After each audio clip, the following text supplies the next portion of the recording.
হয়েছে সে মাদকের বিরুদ্ধে অবস্থান নিয়েছিল। যারা মাদক সেবন করে তাদের বিরুদ্ধে কথা বলেছিল। সেই কারণে সন্ত্রাসীরা তার উপর নির্মমভাবে অত্যাচার করে নির্মমভাবে হত্যা করেছে। সংগ্রামী ভাইরা আমার, সেই আরিফুল মাস্টারের বিদায়ী আত্মার প্রতি, বিদায়ী স্মৃতির প্রতি আমি সমবেদনা জ্ঞাপন করছি এবং তার পরিবারের প্রতি আমি গভীর সমবেদনা জানাচ্ছি। সেই সাথে আপনারা জানেন রংপুরের একটি পরিবারের 4 জনকে একই সাথে নৃশংসভাবে হত্যা করা হয়েছে।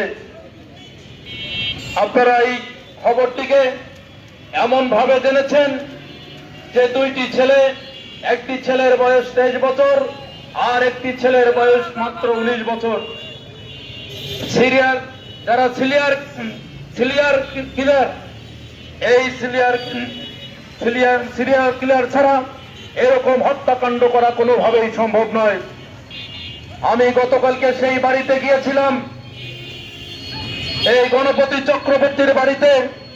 ওখানে আশেপাশে যার বাড়ির পাশে যারা বসবাস করে তাদের সাথে কথা বলেছি। তারা বলেছে এই 2 জন ছেলের পক্ষে 4 জন লোককে কোনোভাবে হত্যা করা সম্ভব নয়। আমরা এর মধ্যে অনেক খবরের মিডিয়ায়, ফেসবুকে, বিভিন্ন টিভি মিডিয়ায় খবর দেখতে পাচ্ছি এই 2 জন হত্যাকারী নয়, আরো অনেকেই এর সাথে জড়িত থাকতে পারে বা এই ঘটনাকে যারা হত্যা করেছে সেই হত্যার মোটিভকে অন্য খাতে প্রবাহিত করার জন্য, এই হত্যাকারীদেরকে বাঁচিয়ে দেওয়ার জন্য একটি নাটক তৈরি করা হয়েছে। সংগ্রামী ভাইরা আমার, আপনারা অনেকে হয়তো আজকের খবর দেখেছেন। কিছুক্ষণ আগে একটি খবর প্রকাশ হয়েছে যে ডোম এই লাশ 4টিকে ময়না তদন্ত করেছিল। এই লাশের বডি যে কেটেছিল ডোম, সেই ডোম বলেছে মা এবং মেয়ে দুজনের শরীরে ধর্ষণের আলামত পাওয়া গিয়েছে। সংগ্রামী ভাইরা আমার, যদি ধর্ষণের আলামত পাওয়া যায়, পুলিশ কিন্তু এই কথা একটিবারও বলে নাই।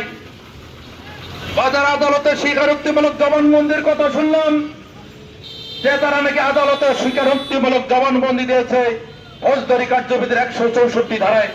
সংগ্রামী ভাইরা আপনারা জানেন, আমি অ্যাডভোকেট হিসেবে বলতে পারি 164 ধারার জবানবন্দি যদি দিয়ে থাকে তাদেরকে ইতিপূর্বে হয়তো বা ভয়ভীতি দেখানো হয়েছিল এমন ভাবে যে এই কথা না বললে তোমাদেরকে শেষ করে দেওয়া হবে বা অন্য এটা করা হবে সেটা করা হবে।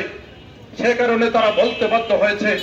তা না হলে আজকে কেন মিডিয়া প্রকাশ হচ্ছে তাদের বাড়িতে সিসি ক্যামেরা আছে? সিসি ক্যামেরাটা কে কেটেছে? আরো একটি কথা বলি, আমি যখন ওই বাড়িতে যাই আমার সাথে আরো কয়েকজন অন্যান্য বাহিনীর সদস্য ছিল। ওই সময় পুলিশ প্রকাশ করেছিল যে পাশের বাড়ির 3 তলা ছাদ থেকে নিতে তারা ঝাঁপ দিয়ে পাশের বাড়িতে গিয়েছিল। সংগ্রামী ভাইরা আমার, কিন্তু এই সব প্রশাসনের লোক তারা গতকালকে বলেছে আমি ওই বাড়ির ছাদে উঠেছি, সেখান থেকে লাফ দিয়ে ঝাঁপ দিয়ে ওই এই গণপতি মাস্টারের বাড়ির ছাদে নামার কোনো স্কোপ নাই। এদিকে একটি সম্পূর্ণরূপে নাটক বানিয়ে মূল ঘটনাকে অন্যভাবে প্রবাহিত করার জন্য আমাদের সামনে উপস্থাপন করা হয়েছে মাত্র। সংগ্রামী ভাইরা আমার, এই বাড়িটি শুধু বাড়ি পড়ে রয়েছে, একটি লোক নাই। সেই পরিবারের যারা সদস্য রয়েছে আমি তাদের সকলের প্রতি শ্রদ্ধা জ্ঞাপন করছি, সমবেদনা জ্ঞাপন করছি। আপনারা জানেন গণপতি মাস্টার একজন শিক্ষক ছিলেন, তার সাথে কারো কোনো শত্রুতা ছিল না। কিছুদিন আগে সে ব্যাংক থেকে তার রিটায়ারমেন্টের 60 লক্ষ টাকা উত্তোলন করেছিল। সেই 60 লক্ষ টাকার কোনো কথা আমরা পুলিশের সংবাদ ব্রিফিংও দেখি নাই, তাদের যে ভাষ্যকার সেখানেও আমরা পাই নাই। সেই 60 লক্ষ টাকা গেল কোথায়? সেই কারণে আমি প্রশাসনের কাছে দাবি জানাতে চাই, এই গণপতি মাস্টারের 4 জনকে যারা হত্যা করেছে প্রয়োজনে বিচার বিভাগীয় তদন্ত কমিশন গঠন করে সঠিকভাবে তদন্ত করা দরকার। সঠিকভাবে তদন্ত করুন, কারা এদেরকে হত্যা করেছে, কারা এদেরকে নির্মমভাবে খুন করেছে, এখানে এই দুই মা এবং বোনকে ধর্ষণ করেছে। আমি এই ঘটনার দৃষ্টান্তমূলক শাস্তি দাবি করি। এই বিচার বিভাগ তদন্ত কমিশন করে যারা এর সাথে জড়িত তাদেরকে আইনের আওতায় আনার দাবি জানাচ্ছি। সংগ্রামী ভাইরা আমার, আমরা আরো কিছু কথা বলতে চাই। এই সময় আপনারা জানেন, যারা ধান আবাদ করেছেন, যারা কৃষক ভাড়া রয়েছেন, যাদের কপালের ঘাম মাটি পায়ে ফেলে এদেশের ফসল ফলিয়ে আমাদের সকল মানুষের খাদ্য উৎপাদন করেন, তাদের অনেক বেহাল দশা। আমার এই কৃষক ভাইরা সার পাইতেছে না। যে ইউরিয়া সারের মূল্য 1350 টাকা, ডিলাররা গোপনে সেই সার অধিক মূল্য বেশি দিয়ে সেই সার বিক্রি করতেছে। সংগ্রামী ভাইরা, আপনারা যারা কৃষক এখানে অনেকে রয়েছে, আমি নিজেও কৃষক। আপনি 1200, 1300, 1400 টাকা দিয়ে যান, কোনো ইউরিয়া কোনো দোকানে কিনতে পাবেন না, কোনো ডিলারের কাছে পাবেন না। যদি 1600 টাকা দেন, 1500 টাকা দেন, তাহলে আপনার সার মিলবে। একইভাবে টিএসপি সার, আপনারা জানেন টিএসপি কয়েক ধরনের সার রয়েছে। টিএসপি তিউনিসিয়া রয়েছে, মরক্কো রয়েছে, তারপরে বাংলাদেশের টিএসপি রয়েছে। এক একটি এক এক ধরনের। বাংলাদেশের যে টিএসপিটা রয়েছে সেটি 1350 টাকা মূল্য হলো, সেটি 2500 টাকার নিচে কোথাও পাবেন না। যেটি পটাশ রয়েছে সেটি 1100 টাকা দাম, সেটি 1300-1400 টাকার নিচে পাওয়া যায় না। আরেকটি সার রয়েছে যেটাকে আমরা সাধারণ ভাষায় জ্যাব সার বলে থাকি, সেই জ্যাব সারটার মূল্য 1000 টাকা, সেটিও 1400-1500 টাকার নিচে পাওয়া যাচ্ছে না। এই যদি হয় অবস্থা, এই যদি কৃষকদের দুরবস্থা হয়, তারা যদি ফসল ফলাতে না পারে, আমাদের কৃষক ভাইরা যদি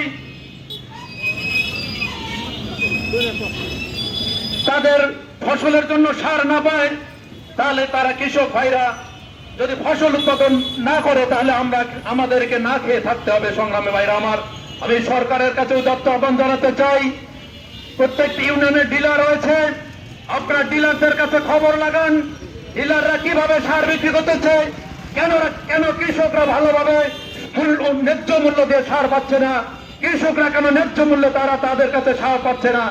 এবং যে প্রত্যেকটি কৃষকের কৃষিকার্ড রয়েছে, এই কৃষিকার্ড দেখিয়ে তাদের জমি অনুযায়ী যেন তারা সার উত্তোলন করে। আমরা জানি অনেকে রাজনৈতিক কর্মী রয়েছেন যাদের একজন জমিও নাই, যারা সারাদিন মাঠে ঘাটে ঘুরে বেড়ান, দেখা যায় তাদের নামে প্রতি সিজনে 15 বস্তা, 20 বস্তা, 100 বস্তা সার অ্যালাউড দেওয়া হয়, অথচ কোনো নেতা কর্মী কেউ আবাদ করে না, 1 শতক জমিও তাদের নাই। এইরকম কোন ভণ্ডামি কৃষক, ভুয়া কৃষক যেন সার উত্তোলন করতে না পারে, যে সারটি আমার সাধারণ কৃষকরা পেলে হয়তো এই অবস্থা তৈরি হবে না।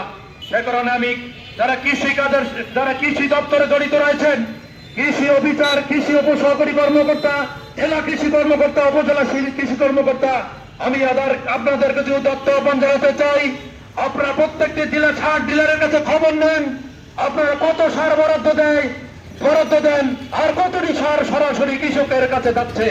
সংগ্রামী ভাইরা, এই বিষয়টি আমি সরাসরি তদারকির কাছে করতে আহ্বান জানাচ্ছি। আরেকটি কথা, আপনারা জানেন এখন যারা এখানে সবাই দাঁড়িয়ে রয়েছেন, আমার কথা শুনছেন, প্রত্যেকটি ভাই যাদের বাসায় বিদ্যুৎ রয়েছে, আপনারা যেখানে দাঁড়িয়েছেন তার পাশের দোকানে এই প্রবলেও কারেন্ট রয়েছে, বিদ্যুৎ রয়েছে। বিদ্যুৎ এই আছে, এই নাই। আমাদের তিস্তা নদীর পানির মতো 1 ঘন্টায় বাড়ে, আবার 1 ঘন্টা পরে যায়। লোডশেডিং এর পূর্বে এতটা আমরা দেখি নাই, প্রতি ঘন্টায় লোডশেডিং। আবার শুনতেছি 25 তারিখের পর না থাকি কিভাবে বিদ্যুৎ পাবো সেটাই সন্দিহান রয়েছে। এদেশের সরকার, আমরা একটি শোষণ বৈষম্যহীন রাষ্ট্র পুনর্নির্মাণ করতে চাই। এদেশের সরকার ক্ষমতায় আসার পর আগেই প্রতিশ্রুতি দিয়েছিল এদেশের সাধারণ জনগণের মৌলিক চাহিদা পূরণ করবে, কিন্তু আমাদের সাধারণ কৃষক, এদেশের সাধারণ খেটে খাওয়া মানুষ, কৃষক, শ্রমিক, অটো চালক, রিক্সা চালক, ভ্যান চালক, যারা শ্রমিক রয়েছেন, তাদের যে বর্তমান ইনকাম, কেউ তাদের ইনকাম দিয়ে সঠিকভাবে দিনাতিপাত করতে পারছে না। সংগ্রামী ভাইরা আমার, আরো অনেক কথা রয়েছে, অনেক বক্তব্য রয়েছে। এই সরকার আমাদের দেশকে আমেরিকার দালালি করার জন্য, আমেরিকার গোলামি করার জন্য তৈরি করতেছে। আপনারা জানেন এই দেশের নির্বাচন 12 ফেব্রুয়ারি নির্বাচনের আগে আমেরিকার সাথে একটি চুক্তি করেছিল যে অসম গোলামী চুক্তির কারণে দেশের প্রয়োজনে কোন পণ্য আমরা অন্য কোন আমেরিকা ছাড়া অন্য কোন দেশ থেকে ক্রয় করতে পারবো না। আমরা উদাত্ত আহ্বান জানাতে চাই, সারা দেশে আমরা আন্দোলন করতেছি, সংগ্রাম করতেছি, আবারও আহ্বান জানাচ্ছি এই অসম গোলামী চুক্তি বাতিল করেন, তাহলে এদেশের জনগণ আপনার বিরুদ্ধে দুর্বার আন্দোলন করবে। যার কারণে আপনারা জানেন এই দেশের প্রায় 65,000 শ্রমিক এই 6 মাসে গার্মেন্টস শ্রমিক বেকার হয়েছে, অনেকেই চাকরিচ্যুত হয়েছে, অনেকের চাকরি নাই, অনেক কলকারখানা বন্ধ হয়ে যাচ্ছে বিদ্যুতের অভাবে, গ্যাসের অভাবে। আপনারা যারা ঢাকায় যান খবর নেন, দিনের পর দিন লাইনে থাকিয়ে গ্যাসের জন্য লাইনে দাঁড়িয়ে গ্যাস সংগ্রহ করতে হচ্ছে। সংগ্রামে ভাইরা আমার, এইসব বিষয়ে দ্রুত সমস্যার সমাধান করার জন্য আমি আবার গণপতির যে পরিবহনকে নৃশংসভাবে হত্যা করা হয়েছে, তাই সেই হত্যার নির্মম ভাবে বিচার করার দাবি জানাচ্ছি। আর একটি কথা বলতে চাই, এদেশের ধর্মীয় সংখ্যালঘু সম্প্রদায়কে দীর্ঘদিন থেকে যতবারই তাদের উপর হামলা করা হয়েছে, যতবারই হয়েছে, একটি ঘটনারও আমরা বিচার পাই নাই। আমি চাই প্রত্যেকটি ঘটনার সুষ্ঠু তদন্ত সাপেক্ষে বিচার করা হোক। এই আহ্বান রেখে আমি আমার সংক্ষিপ্ত বক্তব্য এখানে শেষ করছি। সবাইকে ধন্যবাদ। বিপ্লব দীর্ঘজীবী হোক।